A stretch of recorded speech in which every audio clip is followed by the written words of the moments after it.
तो कैसे हैं आप लोग। आज का हमारा इम्पोर्टेंट टॉपिक है ट्रिग्नोमेट्री, सीबीएसई क्लास 10th है ना, इंग्लिश मीडियम। समझिएगा क्या होता है क्या नहीं होता है, बहुत इंपॉर्टेंट है, बहुत मजेदार भी है ना।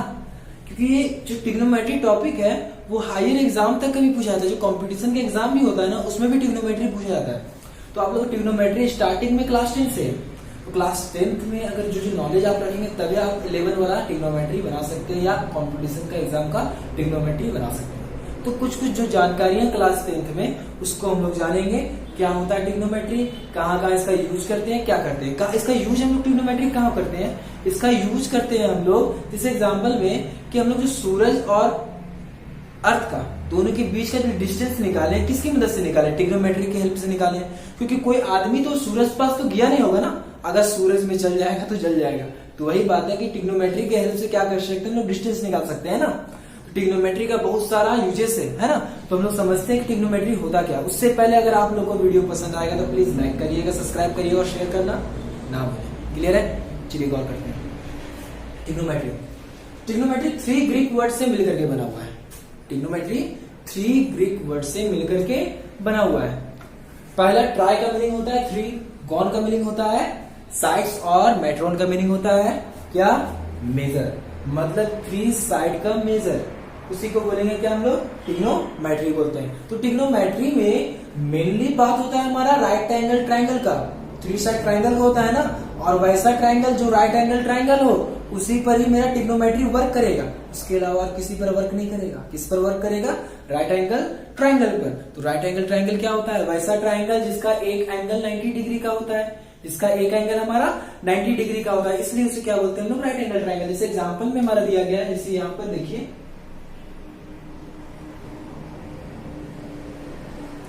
ये भी राइट एंगल ट्राइंगल है, नहीं ये राइट एंगल ट्राइंगल अभी नहीं है। अब देखिए ये क्या हो जाएगा, राइट एंगल ट्राइंगल हो गया है ना। क्लियर हो गया। देखिए ए बी सी, ये एबीसी क्या हो जाएगा, राइट एंगल ट्राइंगल हो जाएगा। क्लियर है।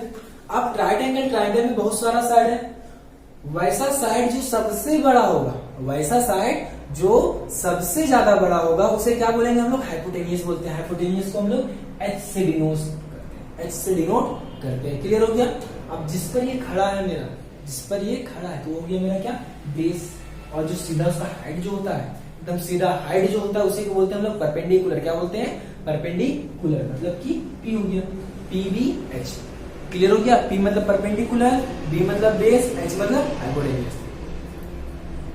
ट्रिग्नोमेट्री वर्क करता है राइट एंगल ट्राइंगल पर वर्क करता है। ट्रिग्नोमेट्री 3 ग्रीक वर्ड से मिलकर के बना हुआ है। पहला ट्राई मतलब 3, गॉन मतलब साइड्स और मेट्रोन मतलब मेजर होता है। वही तीनों को मिला दिए क्या हो गया, मेरा ट्रिग्नोमेट्री हो गया। अब समझते हैं हम लोग राइट एंगल ट्राइंगल पर मेरा कैसे वर्क करता है, क्या करता है क्या नहीं, है ना। चलो समझते हैं। हल्का सा गौर करिएगा कि अगर हम लोग ट्राइंगल का, राइट एंगल ट्राइंगल का साइड का अगर रेशियो निकालेंगे तो कैसा कैसा रेशियो निकाल सकते हैं हम लोग, जरा बताइए आप लोगों को क्या क्या रेशियो निकाल सकते हैं। पहला रेशियो P/H निकाल सकते हैं, निकाल सकते हैं। अगला रेशियो P/H, अगला रेशियो P/B, अगला रेशियो H/P, उसके बाद H/B और उसके बाद B/P। उसके अलावा और कुछ रेशियो निकाल सकते हैं हम लोग इस राइट एंगल ट्राइंगल पर। इस राइट एंगल ट्राइंगल पर इसके अलावा और कुछ रेशियो निकाल सकते हैं कि नहीं निकाल सकते हैं, नहीं निकाल सकते। यही 6 रेशियो निकलेगा, P/H, B/H, P/B, H/P, H/B और B/P, यही रेशियो निकलेगा। और देखिए एक बात बोलते हैं, जैसे एग्जांपल में मेरा नाम है अब्दुस, अब्दुस नाम है, तो हम किसी से मिलने जाएंगे तो बोलेंगे भाई मेरा नाम अब्दुस है, तब वो क्यों क्वेश्चन पूछेगा कि मेरा नाम अब्दुस क्यों है, ये तो क्वेश्चन नहीं पूछेगा ना। तो वही बात है, सिंपल है, ऐसा है कि P/H का यहाँ पर एक नाम रख दिया गया है। क्या नाम रख दिया गया, यहाँ पर इसका नाम रख दिया गया है साइन थीटा। P/H का रेशियो को क्या नाम दे दिया गया यहाँ पर, साइन थीटा। उसी तरह B/H को कॉस थीटा, उसी तरह P/B को टैन थीटा, उसी तरह H/P को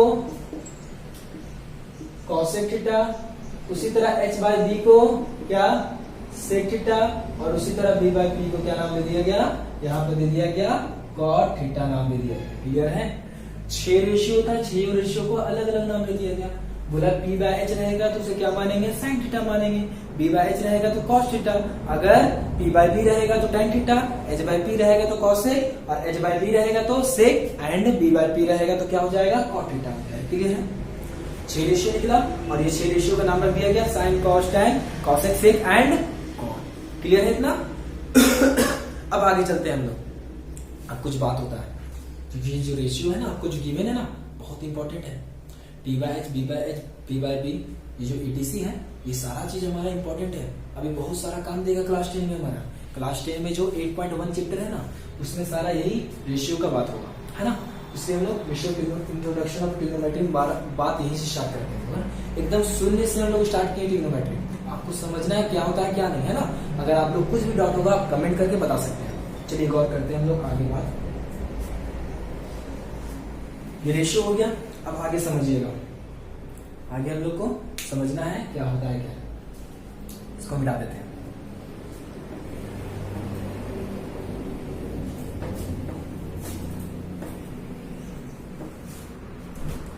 अभी हम रेशियो निकाले हैं, क्या क्या निकाले, पहले निकाले साइन थीटा, क्या b बाय h, उसके बाद cos theta, b by h, उसके बाद tan थीटा, क्या p बाय b, उसके बाद कॉसेक थीटा, क्या निकाले h बाय p, उसके बाद सेक थीटा, क्या निकाले h बाय b, उसके बाद कॉट थीटा, क्या निकाले b बाय p। यही 6 रेशियो निकाले। अब ये 6 रेशियो को आपको याद करना है, और याद किस तरह करना है आप लोग बता देते हैं ना। शॉर्टकट सा ट्रिक है, बहुत मजेदार ट्रिक है ना। सिंपल सा है, देखिए सिंपल सा, कि आपको बस 3-4 लाइन आपको याद करना है। पंडित बद्री प्रसाद, पंडित बद्री प्रसाद, फिर नीचे हर हर बोल, हर हर बोल, उसके बाद सब ऊपर ले जाएंगे हम लोग, सोना चांदी तौल। क्लियर हो गया? और नीचे चैन से चिल्लाओ। पंडित बद्री प्रसाद हर हर बोल, सोना चांदी तौल, चैन से चिल्लाओ। क्लियर है? यहाँ गौर करिएगा, एस से मेरा साइन p बाय h हो जाएगा, ठीक है, देखिए p बाय, c से मेरा कॉस b बाय h हो जाएगा, ठीक है, t से मेरा tan p बाय b हो जाएगा, उसी तरह मेरा c से हो जाएगा कॉसेक h बाय p, उसी तरह s से क्या हो जाएगा सेक h बाय b, उसी तरह c से क्या हो जाएगा कॉट, क्या b बाय p। क्लियर है? इतना चीज आपको याद करना है, बस 3 लाइन याद कर लीजिएगा, 3-4 लाइन याद कर लीजिएगा, आपको ये फॉर्मूला खुद याद हो जाएगा। पंडित बद्री प्रसाद हर हर बोल, सोना चांदी तो चैन से चिल्लाओ। इसको लिख देते हैं ना।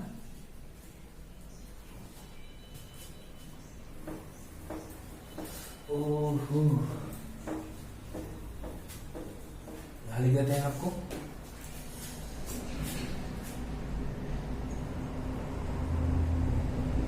पंडित बद्री प्रसाद हर हर बोल, ऊपर में सोना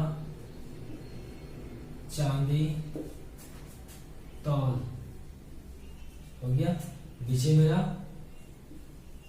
चैन से चिल्लाओ, है ना। पहला लाइन आपको ये लिखना है, दूसरा लाइन ये लिखना है, तीसरा लाइन ये लिखना है, चौथा लाइन, ठीक है। इसको आप कर लीजिएगा पी से, पी पी पी, इसका एच फर्स्ट लेटर सबका, समझे? क्लियर हो गया? अब चलिए हम लोग आगे बात करते हैं राइट एंगल ट्रायंगल पर। उसमें पाइथागोरस के बारे में जानना हमको जरूरी है, क्योंकि हमारा 8.1 बनाना है, तो आपको पाइथागोरस के बारे में भी जानना जरूरी है। उसके बाद सारा कुछ जानते हैं, हल्का फुल्का और कुछ टॉपिक है, उसके बाद हम लोग क्वेश्चन की ओर घुसेंगे और क्वेश्चन को डील करेंगे। समझिएगा? इतना हम लोग समझ गए। याद करने का तरीका क्या होता है? पंडित बद्री प्रसाद हर हर बोल, सोना चांदी तौल, चैन से चिल्लाओ। तो यहाँ बात होता है आगे ये जो राइट एंगल ट्राइंगल है, तो राइट एंगल ट्राइंगल में अगर मान लीजिए ये एच दिया हुआ है, पी दिया हुआ है, तो आपको कभी बी निकालना रहा, आपको कभी बी निकालना रहा। उसी तरह कभी पी दिया हुआ, कभी बी दिया हुआ, कभी एच निकालना रहेगा। तो कभी एच दिया है, कभी बी दिया है, कभी आपको पी निकालना रहेगा।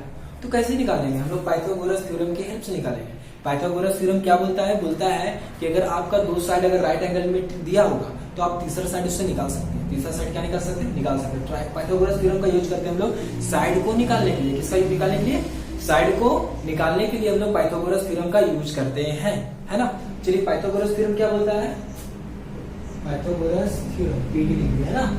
पाइथागोरस थ्योरम बोलता है कि एक ट्राइंगल एबीसी अगर रहेगा, ट्राइंगल एबीसी रहेगा, तो उसका हाइपोटेनियस का square is equal to perpendicular का स्क्वायर प्लस बेस का स्क्वायर प्लस बेस का स्क्वायर। चलिए गौर करके देखिएगा, एसी कौन है मेरा? एसी मेरा यहाँ पर एच है, तो लिख सकते हैं एच स्क्वायर। और एबी कौन है मेरा?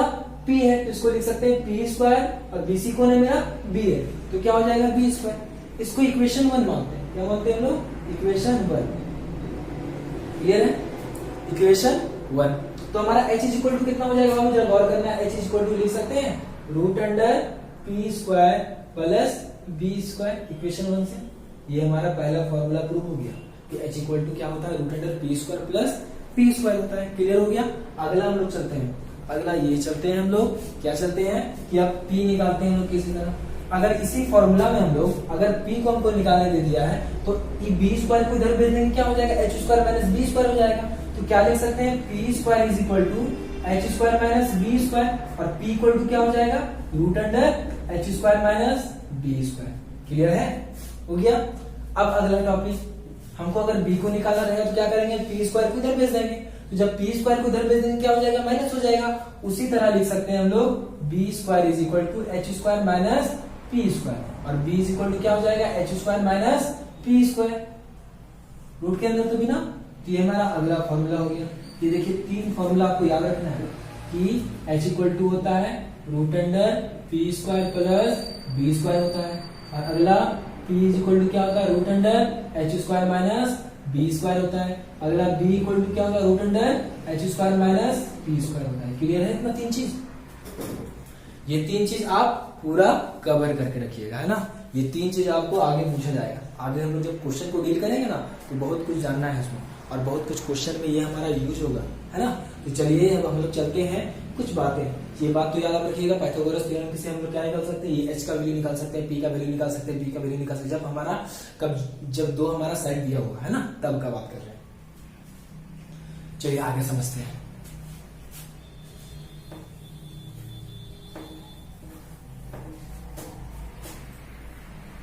अभी जो हम लोग रेशियो लिए थे, क्या क्या रेशियो लिए थे बाबू जरा बताओ जरा सा। हम लोग लिए थे एक sine theta, cos theta, tan theta, फिर कोसेक थीटा, फिर सेक थीटा एंड लास्ट में हमारा क्या था? Cot theta. यही था ना, यही सारा चीज था। अब गौर करना जरा सा कि साइन के साथ क्या है? थीटा है।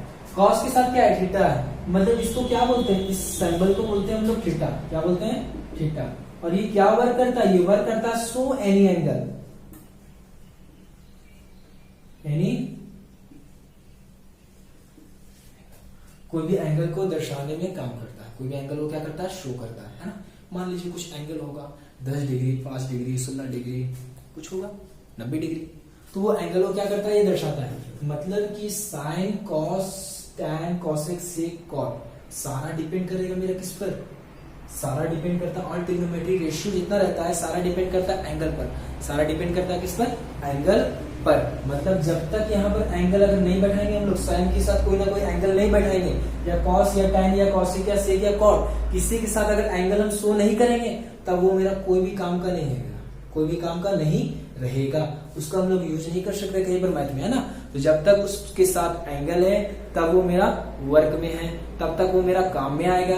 अगर उसमें एंगल नहीं रहेगा तब मेरा वो काम में नहीं आएगा। इस एग्जांपल में सिर्फ साइन लिख दिए तो हमारा कुछ काम का नहीं है, कुछ काम का नहीं है। लेकिन जब लिखेंगे साइन थीटा तब ये मेरा वर्क में रहेगा, तब इसमें थीटा क्या कर रहा है, शो कर रहा है कोई ना कोई एंगल को, हमको पता नहीं लेकिन शो तो कर रहा है ना कोई एंगल को, मतलब मान लो कोई एंगल होगा, है ना, उसका शो कर रहा है, लेकिन कंफर्म एंगल होगा, कंफर्म होगा ना, तो कौन सा एंगल होगा वो हमको कंफर्म नहीं कि 0 या 30 या कितना भी रहेंगे, है ना। चलिए गौर करिएगा आगे कि मतलब कि जितना भी ट्रिग्नोमेट्रिक रेशियो डिपेंड करता है किस पर, एंगल पे डिपेंड करता है, किस पर डिपेंड करता है, एंगल पे डिपेंड करता है। मतलब हम लोग बोल सकते हैं ये साइन या कॉस या टैन या कॉसेक या सेक या कॉट का कि सारा ही थीटा क्या होता है, बेस एंगल होता है, इसको क्या बोलते हैं, इसका बेस होता है, तो इसको और एंगल भी है तो इसको क्या बोल सकते हैं हम लोग, बेस एंगल। क्या बोल सकते हैं, बेस एंगल। मतलब कि सारा काम करने वाला उसका बेस कौन है, थीटा है ना मेरा, थीटा के बिना वो अधूरा है, थीटा के बिना वो अधूरा है। उसी तरह मेरा बोल सकते हैं सारा वो काम कौन कर रहा है, थीटा कर रहा है, तो उसके बिना अधूरा है, तो उसका क्या है, बेस है, और वो एंगल भी है, तो उसे बोल सकते हैं क्या हम लोग, बेस एंगल। क्या बोल सकते हैं, बेस एंगल। आगे हम लोग चलते हैं। हाँ तो समझिएगा उनका साथ,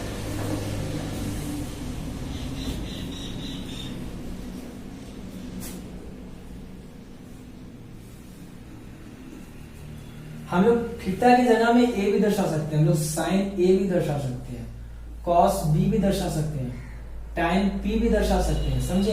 ये पी, ये बी और ये जो ए है सारा क्या कर रहा है, शो कर रहा है कोई ना कोई एंगल, क्लियर है, कोई ना कोई एंगल को शो करने में वर्क कर रहा है मेरा, है ना। आप थीटा की जगह में कुछ भी लिख सकते हैं, है ना, याद रखिएगा। चलिए ये हमारा राइट एंगल ट्राइंगल है, राइट एंगल ट्राइंगल है, इसमें सबसे बड़ा जो साइड रहता है एच रहता है, उसे क्या बोलते हैं, हाइपोटेन्यूज बोलते हैं। लेकिन पी और बी मतलब परपेंडिकुलर और base, p and b depend किस पर करता है, बेस एंगल पे डिपेंड करता है। किस पे डिपेंड करता है, बेस एंगल पर डिपेंड करता है। पी और बी किस पे डिपेंड करता है, बेस एंगल पे डिपेंड करता है, समझिएगा अच्छा से, है ना। कि जो पी रहता है यहां पर समझिएगा, जहां पर बेस एंगल, जहां पर बेस एंगल, वहां पर बेस, वहां पर बेस, जहां पर बेस एंगल रहेगा वहां पर क्या होगा, बेस होगा। समझिएगा गौर से कि यहां गौर से दिया हुआ है, मान लीजिए साइन ए दिया हुआ है, साइन का बेस एंगल कौन है, ए है, तो इसका नाम दे दिया हम लोग ए बी सी। तो बेस एंगल कौन था मेरा, ए था, बेस एंगल कौन था मेरा, ए था, तो हम लोग ए की ओर चले गए। इसका बेस एंगल ए है तो वहीं पर क्या हो जाएगा मेरा, बेस हो जाएगा, वहीं पर क्या हो जाएगा, बेस। और जो बचेगा उसे क्या बोल देंगे हम लोग, परपेंडिकुलर। उसे क्या बोल देंगे, परपेंडिकुलर। जो हमारा डिपेंड करता है बेस एंगल पर डिपेंड करता है बस परपेंडिकुलर और बेस, परपेंडिकुलर और बेस, हाइपोटेन्यूज डिपेंड नहीं करता है। गौर करके देखिएगा ना, समझिएगा हल्का सा। कि और एक दो जो ले लेते हैं हम लोग केस, उसके बाद समझते हैं हम लोग और कुछ। अभी हम लोग बात कर लिए कि जहां पर बेस एंगल होगा वहीं पर क्या होगा, बेस होगा, ठीक है ना। अब गौर करना कि P और B हमारा डिपेंड करता है बेस एंगल पर, हाइपोटेनियस डिपेंड नहीं करता, हाइपोटेनियस फिक्स रहता है। जो सबसे बड़ा साइड रहेगा वही मेरा क्या रहेगा, हाइपोटेनियस रहेगा।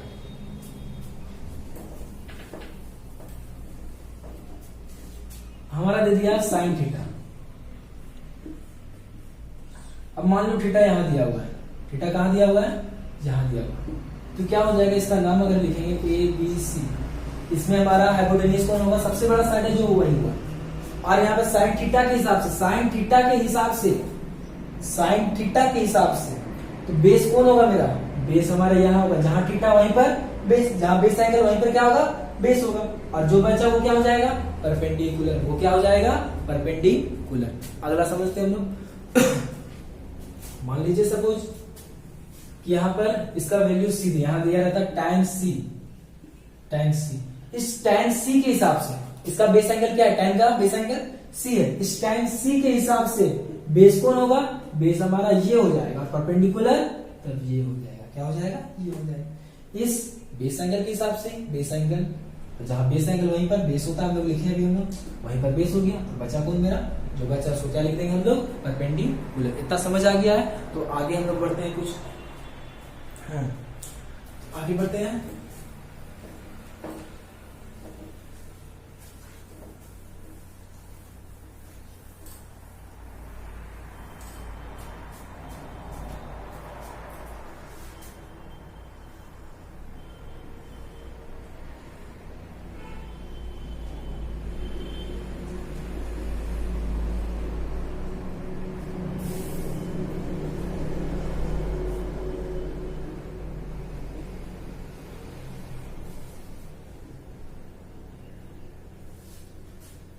एक ट्राइंगल दिया हुआ है, ट्राइंगल का तीनों साइड दे दिया गया है। हाइपोटेनियस कितना दिया 25 सेंटीमीटर, फिर परपेंडिकुलर कितना दिया है 24 सेंटीमीटर और बेस दे दिया है 7 सेंटीमीटर, है ना। लेकिन पी और बी डिसाइड होता है ओनली बेस एंगल पर। अभी हम लोग बोल नहीं सकते कौन पी है कौन बी है ना, याद रखिएगा। लेकिन हाइपोटेनियस बोल सकते हैं। हाइपोटेनियस मेरा हाइपोटेनियस क्या है मेरा 25 सेंटीमीटर है, समझिएगा। बोला अगर साइन ए, क्या बोल दिया साइन ए, बेस एंगल कौन है ये है ना, बेस एंगल कौन है ये है। तो जहां साइन ए के हिसाब से बेस कौन हो जाएगा, जहां पर ए वहीं पर बेस, इसका बेस एंगल ए था और ये क्या बन जाएगा परपेंडिकुलर बन जाएगा। और साइन ए का फॉर्मूला क्या होता है पी बाय एच होता है। तो पी का वैल्यू क्या मिलेगा आपको 7 और एच का वैल्यू क्या मिलेगा आपको 25।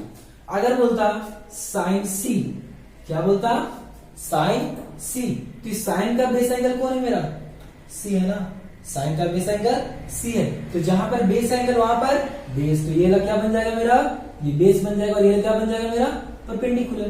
क्लियर है। तो क्या होता है पी बाय एच होता है। तो पी का फॉर्मूला, पी का वैल्यू कितना मिल गया 24 और एच का वैल्यू 25। क्लियर है। इसी तरह आप लोग निकाल सकते हैं, जैसे कॉस बोल दिया कॉस ए, कॉस ए के हिसाब से बेस एंगल क्या था मेरा ए था, तो इस ए के हिसाब से बेस कौन हो जाएगा मेरा, ये हो जाएगा परपेंडिकुलर, ये हो जाएगा। तो क्या होता है इसका बी बाय एच होता है।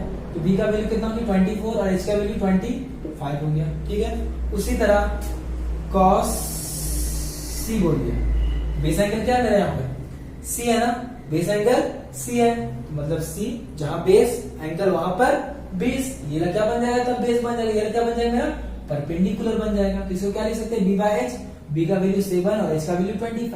मतलब देखिए अगर बेस एंगल चेंज होता है तो बेस चेंज होता है ना, तो बेस एंगल जहां पर वहीं पर मेरा बेस रहेगा ना। अब आपको निकालना है क्या जानते हैं कि tan ए निकालिएगा, फिर tan सी निकालिएगा। ठीक है। उसी तरह cosec ए निकालिएगा, फिर cosec सी निकालिएगा। उसी तरह sec ए और sec सी निकालेंगे। अगला cot ए और cot सी आपको निकालना है, निकाल सकते हैं इस ट्रायंगल से, है ना। अब देखिए बस इतना ही चीज हम लोग को जानना था, बस ज्यादा इंट्रोडक्शन में बस इतना सीख लेंगे आप तो आप क्वेश्चन को डील कर सकते हैं। ठीक है। अब चलिए हम लोग कुछ क्वेश्चन की ओर चलते हैं और क्वेश्चन को बनाते हैं। क्वेश्चन क्या बोलता है क्या नहीं। एनसीईआरटी का 8.1 एकदम शुरुआत करते हैं हम लोग अभी से। अगर आप लोग को वीडियो पसंद आएगा तो लाइक करना ना भूलें, बहुत मेहनत लगता है ना। तो चलिए हम लोग अब क्वेश्चन, हमारा पहला क्वेश्चन है एनसीईआरटी का, देखिए आपकी स्क्रीन में आ रहा होगा ना, दिया हुआ है in triangle ABC right angle 8B। एक ट्राइंगल है एबीसी, राइट एंगल किस पर है एंगल बी पर है, और बोला गया AB is equal to 24 centimetre and BC is equal to 7 centimetre. Find the value of, first दिया हुआ है sine A and cos A and second हमारा sine C and cos C, ये निकालना है हमको। तो कैसे निकालेंगे ये गौर करना है आपको, कैसे निकालेंगे। चलिए फिगर बना लेते हैं हम लोग, उसके बाद समझते हैं। राइट एंगल ट्राइंगल है ना, तो फिगर एक राइट एंगल ट्राइंगल का बनाते हैं इस तरह, बन के राइट एंगल ट्राइंगल। ये ए बी सी और ए बी कितना दिया 24 सेंटीमीटर, बीसी हमारा 7 सेंटीमीटर दे दिया है। अब हमको क्या निकालना, आपको याद रखिएगा कि आपको कि कोई भी चीज अगर आपको रेशियो में निकालना तो पहले ट्राइंगल का तीनों साइड निकाल लीजिए, ट्राइंगल का तीनों साइड को आप निकाल लीजिए। तो हम लोग लिखेंगे बाय पाइथागोरस थ्योरम, क्या लिख सकते हैं हम लोग by Pythagoras theorem, AC square is equal to AB square plus BC square लिख सकते हैं हम लोग, है ना। तो AC इज इक्वल टू क्या हो जाएगा root under AB square plus BC square, मतलब कि AC का वैल्यू, AB का वैल्यू कितना हो गया, AB का वैल्यू हमारा हो गया 24 का स्क्वायर प्लस 7 का स्क्वायर इज इक्वल टू कितना निकलेगा मेरा 576 प्लस 24 का स्क्वायर 576 हो गया, 7 का स्क्वायर 49 हो जाएगा। दोनों को जोड़ देंगे AC इज इक्वल टू क्या हो जाएगा मेरा 625 हो जाएगा। क्लियर, रूट के अंदर। और इसको हम स्क्वायर रूट अगर निकालेंगे तो हो जाएगा मेरा 25 सेंटीमीटर। स्क्वायर रूट निकालिए हम लोग, स्क्वायर रूट निकालने आता है ना आप लोग को, अगर नहीं आता है तो आपके लिए एक नया वीडियो प्रोवाइड करेंगे स्क्वायर रूट के लिए, है ना। चलिए गौर करिएगा, स्क्वायर रूट अगर आपको निकालने आता है तो ठीक है, नहीं आता है कोई बात नहीं, हम सिखा देंगे। AC का वैल्यू निकल गया, AC का। उसके बाद इतना काम हो गया।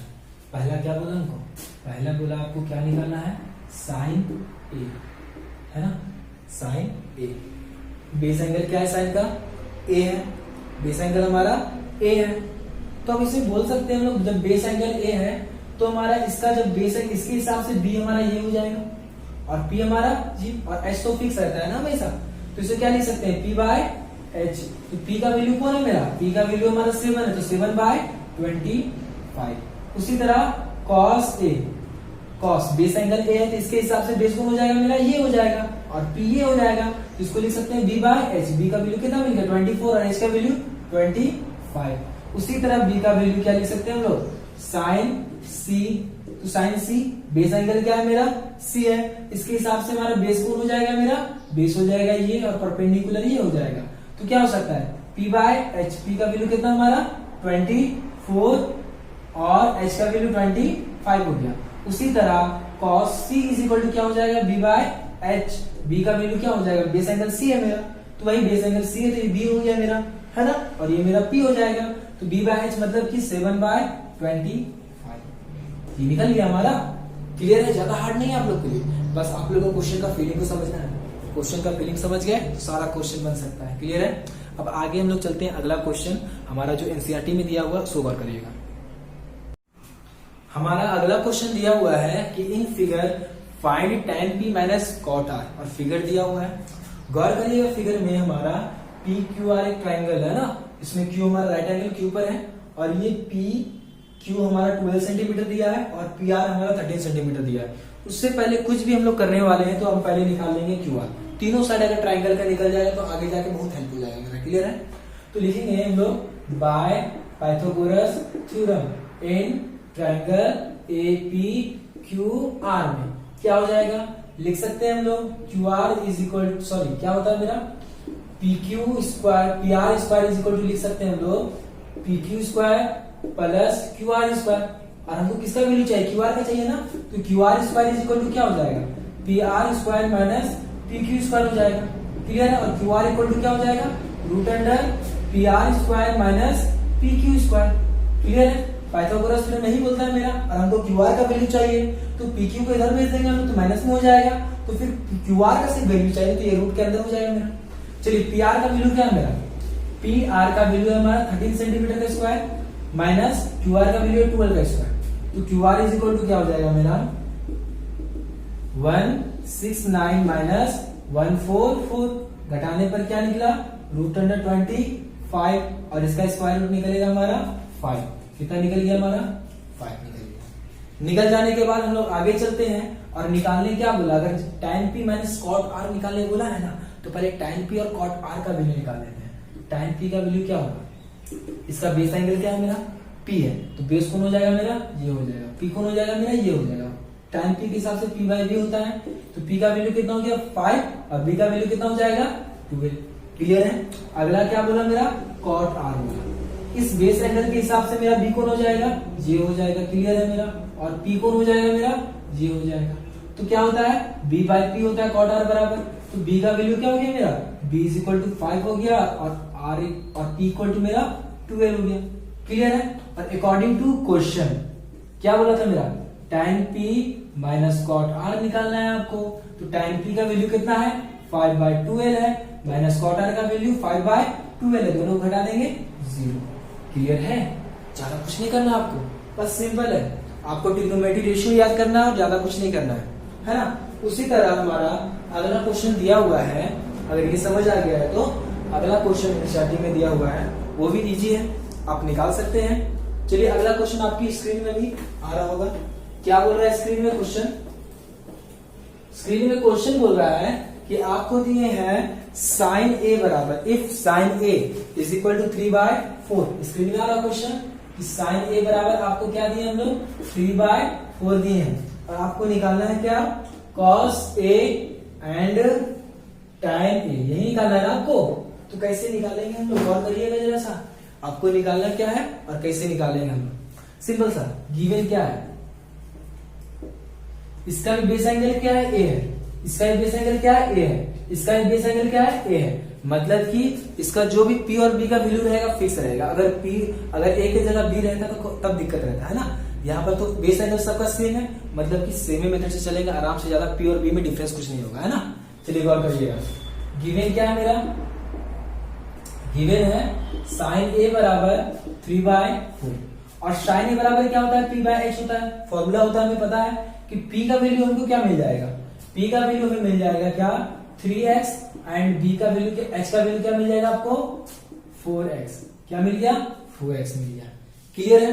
आगे हमको cos a और tan a निकालना है, तो तीनों साइड अगर ट्राइंगल का निकाल लेंगे तो बेटर रहता है p/b/h, क्योंकि tan a का निकालेंगे अगर तो p/b होता है और cos a भी निकालेंगे तो b/h होता है, मतलब b का वैल्यू निकालना जरूरी है।